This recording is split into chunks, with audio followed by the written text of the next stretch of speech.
Hi everybody, I'm Ellen Fischer. We're here at the Center for Spiritual Care, and we are in the middle of the Viva FOCA exhibition. It's an exhibition of 27 artists' work. They're all small pieces, very nice to come in and buy if you want to. And this show will be up through January 3rd, 2023 here at the Center for Spiritual Care. And today we have Bernie Speers here, but I'm going to call her Bernie because she's used to that. I am. Hello, Bernie. Hi, Ellen. Bernie is the treasurer and membership chairman for FOCA. The title of this show is Viva FOCA, as I said. And what is FOCA? Well, Ellen, FOCA is a group of people who are interested in knowing more about contemporary art. And FOCA actually stands for Friends of Contemporary Art. Okay. We have about 40 members now, and we meet 3 or 4 times during the season. The season being between November and April. We do many things. We go to art galleries, we visit artist studios, we go to museums for tours, and we're just trying to expose ourselves to as much contemporary art as we can find. Now, I know there are 27 artists in this exhibition. Do you have to be an artist to be in FOCA? Absolutely not. We're just interested in having members who are excited about contemporary art, who are interested in it, and possibly willing to collect contemporary art. That is, I think, an important part of contemporary art. After all, this is art that has been made right now by living artists. These are not Picassos or Renoirs or things like that. These are people that you see in the grocery store. Exactly, right. And what is the attraction of buying art from someone you see in the grocery store, someone who's local? Well, I'm a big advocate of buying contemporary, buying local art, because first of all, you can see a lot of it, so you can, I think, make better choices the more you see of it, yes. And also you can encourage the local artists, and it's something. I know what else. The big point is at the price point. Oh yes, it's not that's very expensive. Important. That's important to me. Right. That's for it's sure. not like buying a master piece by somebody like Jackson Pollock or Picasso. And you don't have to hit the history books to learn about them either. That's right. As a matter of fact, you can't hit the history books to learn about it, which is the reason for our group. They're still making history. Right. They're still creating their life's work. Right. And that must be exciting to get to know an artist, to be able to see what they're doing. They go through stages of development just like any other professional. That's right, right. And so let's go to some of the artwork here. I know that you also collect, and you did collect a piece from this show. Can you tell us what it was? I did. I bought a piece by Jan Miller. As a matter of fact, each time we've had the show, I've been tempted to buy something. And the reason is you get such a good overview of everything that's, of the different styles that are, you can see artists engaging in here in Vero. And the particular piece I bought reminded me of New England, which is where I'm from. And I've seen Jan's work for several years now, and I've just been looking for the right piece, and that just happened to be it. It's sort of like it's something you see across the room. It's like a little bit like love at first sight, isn't it? It is, right. I always tell people that you can't make a mistake if you buy from your heart, as long as it's art. I wouldn't suggest buying a car like that or a house or anything, but if it's art, it will continue to grow on you. And I think that is a fairly safe bet. Right, right. Also, living artists, you don't have to worry about forgeries, you know? True. Now, the interesting thing about this show is how diverse it is. I mean, we have everything from representational art to abstract to non-objective, And it's a wonderful mix. And one of the interesting thing is also is that many of these artists know each other. Right. And feel very comfortable in what they do, and they support one another, each other too. They right. do. Yeah. They do. Very much so. Right. Well, let's look at some of the art, and let's look at Jill Kerwick's The Wave, which is right behind us. And it shows a woman who is in the process of being drenched by a very big wave. And what do you like about this painting? Well, first of all, I like the emotion of it. I mean, there's, you know, she's clearly afraid or frightened or, you know, trying to hold back the wave. I love the vibrant color of it. And I don't know. I mean, I know Jill, and I know the way she composes her pictures and how they come together. And very I graphically think that's strong. Right. Yeah. Exactly. Yeah. Sometimes I think that knowing the artist too, you can feel like, I like this person, I admire this person, and I think that gives you a little bit of a push toward owning something by this person. Just to remember them by, to remember that feeling you get talking to them. Right. Their particular worldview. And you can't do that with all your friends, but your artist friends you can. Yes, it's very graphically strong, and it's somewhat theatrical, the way she's, you know, like this. I think she's very interested in photography as well. She does her own photographs, and she does build small stage sets where she can play with the scale of the subjects and the environments that they're in. And it's a little bit indescribable right here, but she does both of those things. And near her, in proximity, is a work by Sean Sexton called Demoiselle, not d'Avignon, that's a Picasso, Demoiselle sur l'herbe. I'm getting my French artists mixed up here. And it's a picture of some heifers lying in the shade in the sun in the ranch land. Sean is a rancher, another local artist, and I would say he's a true regionalist. All of his work is about his ranch. He doesn't have to leave the ranch to find his subject matter. That's right. Yes. You can look out his window and see it. And his title is a little bit of an art history joke. Manet made a painting called Demoiselle sur l'herbe, which is a picnic in which two scantily clad, one totally nude woman, are lying on the grass in a beautiful park with a big picnic basket lunch and two fully dressed gentlemen with them. There aren't any gentlemen in this particular picture, probably for good rancherly reasons, but they are sort of odalisques lying in the shade and dappled by the sun. Really a very peaceful, but I don't know, sort of sensual. You can almost feel the temperature and the humidity of a Florida day in that one. Absolutely. Right. And that's what Sean is known for. I think the next one we'll talk about is Anne Chwatsky, and that is a photograph. We have two photographers in this show, Alan Teeger and Anne Chwatsky. Anne's work is When I Was a Girl, the Women Waited. Can you describe this work for us a little? Well, you see two statues of ancient Chinese women, and in the background, the mountains, some of which are covered with haze or smog, and then another part of it is completely clear.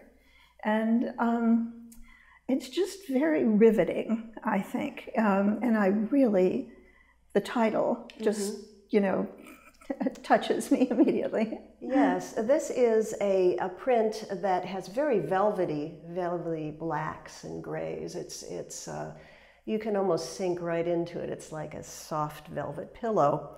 The title, though, When I Was a Girl, the Women Waited, I think is, again, a bit of a clever title and refers to those sculptures, which appear to be ancient tomb sculptures of handmaidens waiting. And I guess it's also a comment on our society a little bit. Absolutely. When you were a girl, did the women wait? I guess so. I think I do relate to that somehow. Right. Yeah, I think that, I think women were a little bit taught back in the good old days to wait. To hold back. To hold back. For whatever it was, those who wait, you know, I guess everything comes to them. All things come to those who wait, right? Right. But they don't say that about all men who wait. It just seems to be women who are supposed to do that. But I'm not going to get on my high horse here because we should talk about Barbara Krupp and her painting The Edge, which is around the corner here, and you will see on your screens, everybody. It is a very imaginative landscape with a very, very deep space in it. Now, it could be somebody somewhere in Italy. I mean, I think of stuccoed houses and mountains and grape vineyards and things like that. But it also has a bit of menace about it to me. Did you feel that at all? You know, when I look at it closely, I did. But when I first saw it from a distance, it reminded me of Richard Diebenkorn's. I took the words right. I knew exactly who you were thinking Richard about. Diebenkorn's landscapes Yes. that are kind of taken from above and looking down and somewhat linear and almost map-like. Exactly. Yeah. Yes. Right. Yeah. But there is what we used to call in art school a device of lines, perspective lines that are drawn right on the canvas to push your eye back. But they have an unpleasant feeling of being some sort of a fence. Right. Like a barbed wire fence or something, and you don't know if this is a place you really do want to go to. Maybe you won't get out again, I don't know. But Barbara sort of belies that feeling with her bright colors and the deep, deep space that she achieves in her paintings. I think that we might want to think about Gus Miller after we think about creating space in a painting. Gus's created space is a bit shallower, and it is called box tossed. Now, have you ever seen a painting quite like this by Gus before? I haven't. No, this is quite a departure. I think I would know it was Gus. Well, I would know Gus's work anywhere. This is one of my favorites in the whole show. It has an indescribable, indefinable space that's sort of dark green blue that shades into purple. It has a feeling of space, but it also has a feeling of a flat wall. How he does that, I don't know. But there's also a box in it. And though it's perfectly limbed, perfectly drawn, perfectly there, it seems to be floating as well. It seems to have the feeling of a box being tossed.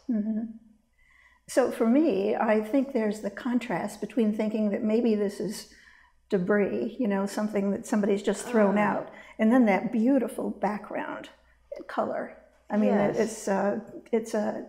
You could lose yourself. It's very, very rich. It really is. Again, I think like Anne Chwatsky's photograph, it has a certain velvet quality that you just want to feel. It's almost texture. like tactile. Right. I mean, sometimes I think paintings are not only for the eyes, but for our sense of touch. Not that we would want to touch them, but our eyes give us a feeling of what that might feel like if we could touch it.